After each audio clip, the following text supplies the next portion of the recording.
नमस्ते, मी अनिता शिंदे। आज आपण बघणार आहोत ब्लाऊजवरून कटोरी ब्लाऊजचं माप कसं टाकायचं आहे ते। याची मी अगदी सोपी पद्धत तुम्हाला सांगितलेली आहे, तर तुम्ही हा व्हिडिओ स्किप न करता पहा।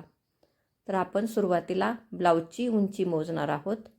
तर हा ब्लाऊज व्यवस्थित पाठीमागच्या बाजूने व्यवस्थित असा टाकून घ्यायचा आहे आणि आपल्याला शोल्डरपासून बरोबर उंची मोजायची आहे।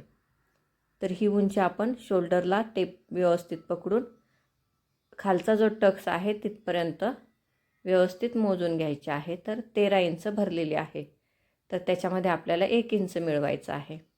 तुमची उंची किती असू देत त्याच्यामध्ये तुम्हाला 1 इंच मिळवायचं आहे। तर आपण 13 अधिक 1 इंच खूण केली आणि याची रेष मारून घेतलेली आहे। हे आपण अगोदर रेष मारून घेऊ। 13 अधिक 1 म्हणजे 14 इंच। आता आपल्याला गळा रुंदी घ्यायची आहे इथे सगळ्यांसाठी 2.5 इंच। आता इथे बघा, बाहीच्या नंतर आपण बघा शोल्डरचा भाग आहे हा, तर हा व्यवस्थित पकडायचा आहे आणि त्याची खूण करून घ्यायची आहे। जेवढं शोल्डर असेल तेवढी खूण केली आणि आधी त्याच्यामध्ये अधिक अर्धा इंच मिळवलेला आहे, तिथे आपण ही रेष मारून घेणार आहोत। याला आपण मोंडा खोली म्हणतो। इथे 6 इंचाची आपण खूण करून घेतली। तर आता आपल्याला बघायचं आहे छातीचं माप। तर छाती आपण जिथे ही एक्स्ट्रा पट्टी आहे तिथपासून मोजतो आणि जिथे ही बाही संपती त्या खुणेपर्यंत आपल्याला छातीचं माप मोजतो। याला आपण छातीची घडी पण असं म्हणतो। तर इथे बघा हे मोजलेलं आहे, तर हे 10.5 इंच भरतं आहे। इकडून हुक आहेत तिथून पण हे मोजायचं आहे, तर हे सुद्धा 10.5 इंच भरलेलं आहे। आपण दोन्ही बाजू ह्या व्यवस्थित मोजून घेतल्या। आता आपल्याला हे सुद्धा बघायचं आहे। हे मी दुसरं ब्लाऊज तुम्हाला समजण्यासाठी घेतलं। हे बटनाचं ब्लाऊज आहे, तर ही बटनपट्टी एक्स्ट्रा आहे तिथून मोजून आपण घेतलं आणि काचपट्टीपासून हे मोजायचं आहे, म्हणजे तुम्हाला दोन्हीही ब्लाऊज मोजता येतील यासाठी मी हे बटनाचं ब्लाऊज दाखवलेलं आहे। पण आता आपल्याला बघायचं आहे छातीची घडी आणि मोंढा किती घ्यायचा आहे। छातीची घडी जर 7 इंच भरली तर मोंढा घ्यायचा आहे 5.25 इंच। छातीची घडी जर 7.5 इंच भरली तर मोंढा घ्यायचा आहे 5.25 इंच। छातीची घडी जर 8 इंच भरली तर मोंढा खोली घ्यायची आहे 5.5 इंच।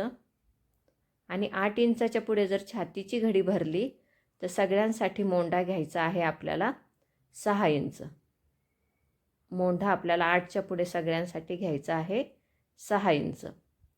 तर आता आपल्याला आपण बघितलं छातीची घडी आपली किती होती 10.5 इंच भरलेली आहे, तर आपल्याला मोंढा घ्यायचा आहे 6 इंच।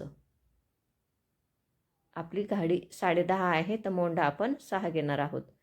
तर हे बघा, हे परत व्यवस्थित तुम्ही बघून घ्या।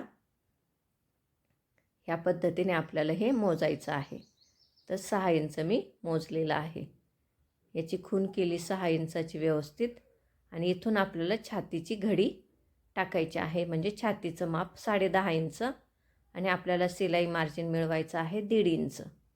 10.5 अधिक 1.5 12 इंच हे भरलेलं आहे। इथे तिरका आपल्याला 1.5 इंच मोजायचं आहे आणि 1 इंच मोजायचं आहे। ह्या पद्धतीने आपण आतला आणि बाहेरचा मोंढा खोलीचा राऊंड करून घेतलेला आहे। आता आपल्याला मोजायचं आहे कंबर। तर जिथे हुक आहेत तिथपासून व्यवस्थित हे कंबर मोजून घ्यायचं आहे ब्लाऊजचं। जितकं भरेल तितकं ह्या पट्टीपर्यंतच आपण शक्यतो मोजतो आणि हे 35.5 आहे, तर आपल्याला मोजायला थोडं अडचण येते म्हणून आपण 36 इंच कंबर घेणार आहोत आणि त्याचा चौथा भाग करणार आहोत। 36चं चौथा येतं 9 इंच। तर आपल्याला कंबर घ्यायची आहे 9 इंच। ह्या ठिकाणी आपल्याला कंबर मोजायची आहे 9 इंच।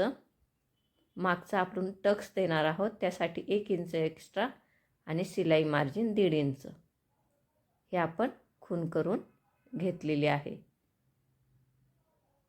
कमरेचा चौथा अधिक 1 इंच आणि शिलाई मार्जिन 1.5 इंच।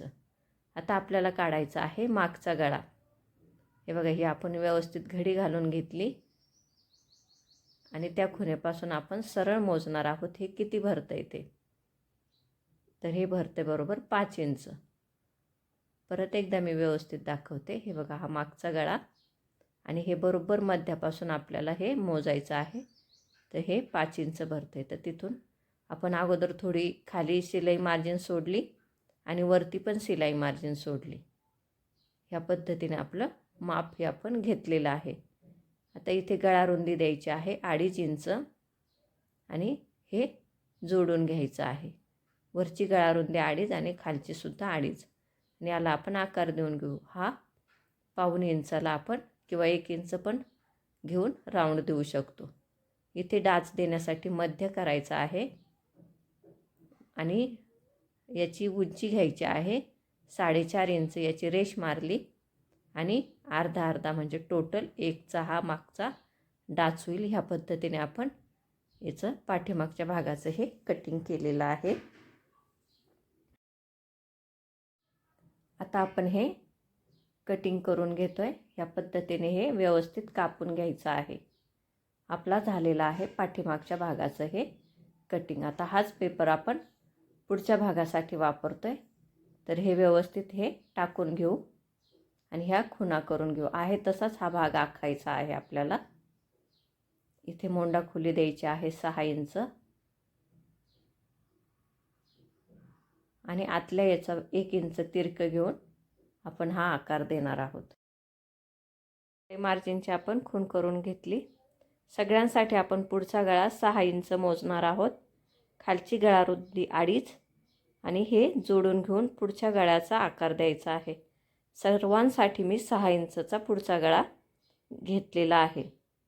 तुम्ही कोणतंही माप असू देत, 6 इंच गळा घ्यायचा आहे. आता आपल्याला खालचा योगपट्टीचा आकार द्यायचा आहे. तर ही शिलाई मार्जिन नंतर आपण ह्या भागाला व्यवस्थित जिथे कटोरीची बाजू येते तिथे मोजून घ्यायचं आहे. हे किती भरता येते, तर इथे 2 इंच हे भरलेलं आहे. परत एकदा मी व्यवस्थित दाखवते. हा आकार आहे, तर हा व्यवस्थित आपल्याला मोजायचा आहे. तर हा 2 इंच भरतोय. तर आपल्याला हे कसं खाली शिलाई मार्जिन ठेवायचे आहे अर्धा इंच. 2 इंच माप घ्यायचं आहे आणि पुन्हा शिलाई मार्जिन सोडायचे आहे. हे बरोबर आपल्याला मोजून घ्यायचं आहे. इकडचं जेवढं भरलं आहे तेवढं हे मोजायचं आहे आणि ही पट्टी सरळ आखून घ्यायची आहे. इथे 1 इंच घेतलं आहे आपण तिरकं आणि आखून घेतलं आहे. आता हा भाग आपल्याला व्यवस्थित बघायचा आहे. कटोरी जिथे संपते तिथपासून हे मोजायचं आहे. हे 3 इंच भरलेलं आहे. आपल्याला घ्यायचं आहे, बरोबर मोजायचं आहे इथपासून आणि हे 3 इंच. तर याचे सुद्धा आधी शिलाई मार्जिन सोडले अर्धा इंच, 3 इंच मोजला आणि मग अर्धा इंच शिलाई मार्जिन घेतलेली आहे. याची आपण खूण करून घेतली. तुम्ही ह्या पद्धतीने माप कुठलंही असू देत मोजायचं आहे. वरून आपण 5 इंचाची खूण सगळ्यांसाठी करतो आणि हा कटोरीचा आकार देतो. तर ह्या पद्धतीने याचे आपण 3 भाग हे कट करणार आहोत. तर याच्यावर मी टक्स पॉईंट टाकणार नाही. आपण डायरेक्ट कटोरी आखताना हा टक्स पॉईंट व्यवस्थित आपला येणार आहे. तर त्याच पद्धतीने तुम्हाला हे कटिंग करायचं आहे. तर हे आकार आपण व्यवस्थित कापून घेतोय. कटोरी वाढवताना तुम्हाला टक्स पॉईंट हा व्यवस्थित येणार आहे. तर तुम्ही ह्या पद्धतीने याचं व्यवस्थित अगोदर आपण कटिंग करून घेणार आहोत. हे भाग कट झालेले आहेत. आता आपल्याला हे 2 भाग वाढवायचे नाहीत, पण हे 2 भाग हे वाढवावे लागतात. इथे थोडंसं टोक येतं बघा कापल्यानंतर, तर ते सुद्धा आपल्याला हे कापून टाकायचं आहे आणि हे सरळ करून घ्यायचं आहे. म्हणजे ही बाजू सरळ आली पाहिजे. आता ही दुसऱ्या पेपरवर आपण कटोरी वाढवून घेऊ. ह्या पद्धतीने ही जशी आहे तशीच आखून घेतली. बरोबर 90 अंशामध्ये ही कटोरी उभी ठेवूनच आखायची आहे. आता इथे अर्धा इंच सगळ्यांसाठी घ्यायचा आहे. सगळ्यांसाठी अर्धा इंच खूण केली आणि ही सरळ रेष आपण आखून घेतली. इथे सगळ्यांसाठी 1.5 इंच घ्यायचं आहे.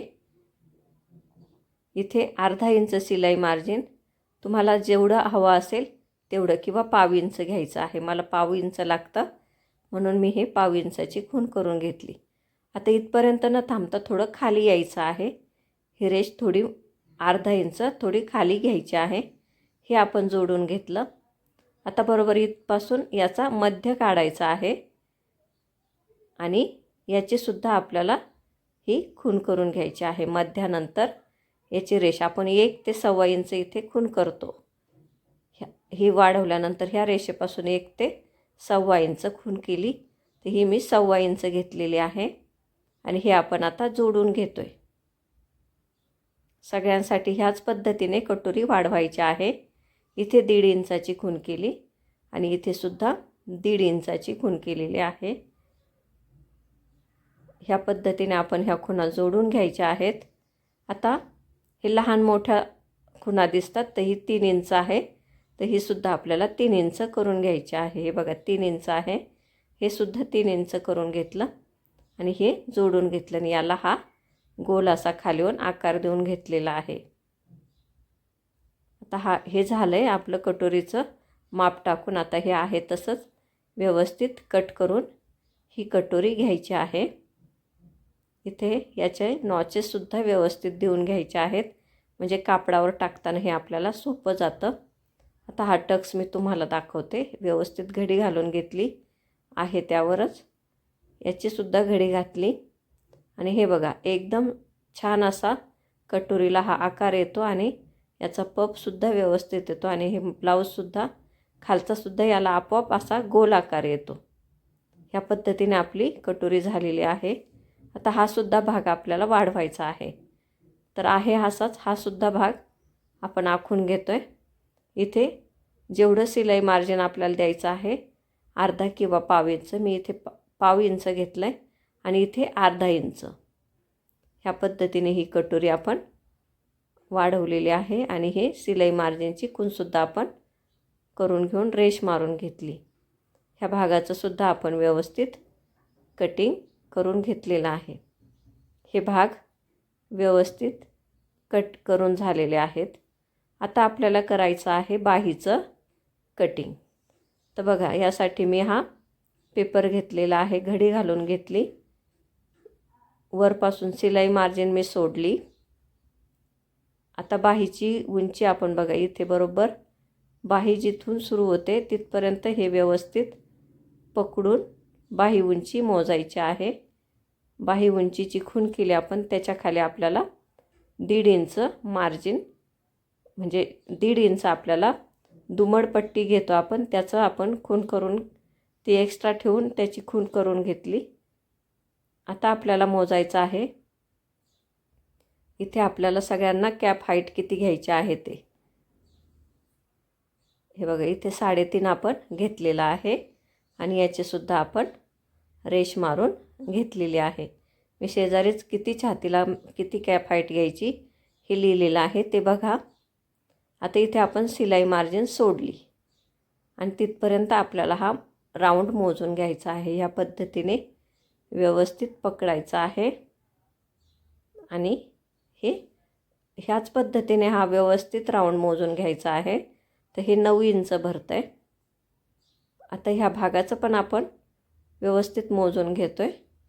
इथे शिलाई येणार आहे आपली, इथपासून बरोबर फिरवत फिरवत आपण बघतो आहे, तर हे सुद्धा आपलं 9 इंच भरतं आहे. दोन्ही भाग आपले हे व्यवस्थित आलेले आहेत.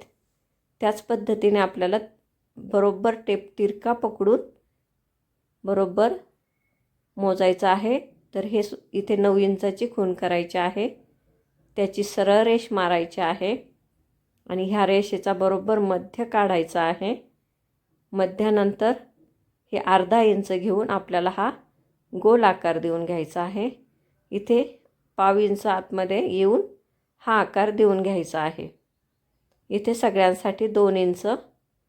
तर दंड घेऱ्या बाहीचा बरोबर मोजायचा आहे ठेवून आणि त्याच्यानंतर 2 इंच मोजायचं आहे. खालची ही दुमडपट्टी आहे, इथे अर्धा इंच खाली येऊन आकार देऊन घ्यायचा आहे. ह्या पद्धतीने आपण बाहीचं कटिंग हे करून घेतलेलं आहे. त्याच्याबरोबर मध्याला आपण नॉच मारला आणि इथे आतला राऊंड मोंडा खोलीचा आपण हा बाहीचा कापून घेतलेला आहे. ह्या पद्धतीने बाहीचं हे कटिंग झालं आहे. आता ही मी दुमडपट्टी मोडपून दाखवते तुम्हाला, म्हणजे हे तिरकं आहे, हा बरोबर भाग हा व्यवस्थित तयार होतो. ही झाली बाहीचं कटिंग. पाठीमागचा भाग, ही खालची पट्टी, हा भाग आणि ही कटोरी. आता हे कापडावर कसं टाकायचं ते तुम्हाला दाखवते मी. आता याचं आपण कापडावर टाकताना कोणती काळजी घ्यायची आहे ते तुम्ही व्यवस्थित स्किप न करता पहा, म्हणजे तुम्हाला अस्तरचा ब्लाऊज कट करताना कसा करायचा आणि बिना अस्तरचा ब्लाऊज कट करताना कसा करायचा ते समजणार आहे. हा पीस खाली टाकून घेतलेला आहे. ही बंद बाजू आहे ह्या बाजूची. आता बंद बाजूला हा आपण पाठीमागचा भाग व्यवस्थित ठेवणार आहोत. ह्या पद्धतीने हे भाग ठेवायचे आहेत आणि हे आखून घ्यायचं आहे. आपलं कापड जास्तीत जास्त वाचायला हवं, ह्या पद्धतीने आपल्याला कटिंग करायचं आहे. दुमडपट्टीची मागची बाजू आपण जी कमरपट्टी लावतो तर तीसुद्धा आपण 1.5 इंच एक्स्ट्रा ठेवून कापतो आणि अस्तरचं असेल तर आपल्याला आहे तसेच हे भाग कापायचे आहेत. साधं जर बिना अस्तरचं ब्लाऊज शिवायचं असेल तर आपण पाठीमागचा जो भाग आहे तिथे कमरपट्टीसाठी 1.5 इंच एक्स्ट्रा घेतो. कटोरी तिरक्यामध्ये टाकली जाते. ह्या पद्धतीने तिरक्या कापडामध्ये टाकली जाते. याचे नॉच आपण व्यवस्थित देऊन घ्यायचे आणि आहे तशीच ही कटोरी व्यवस्थित आखून घ्यायची. आता आपल्याला जर अस्तरचं असेल तर ह्या पद्धतीने टाकायचं आणि आपल्याला जर साधं बिना अस्तरचं शिवायचं असेल तर आपल्याला जी खालची जी पट्टी आहे क्रॉस पट्टी, ह्या 2 पट्ट्या लागतात, तर त्या आपण इथे आखून घेणार आहोत. उरलेल्या कापडाच्या आपल्याला गोटपट्ट्या टाकायच्या आहेत. ह्या पद्धतीने आपल्याला हा ब्लाऊज पूर्ण असा कापून घेऊन शिवायचा आहे. तुम्हाला हा व्हिडिओ आवडला असल्यास लाईक करा, शेअर करा आणि सबस्क्राईब करायला विसरू नका.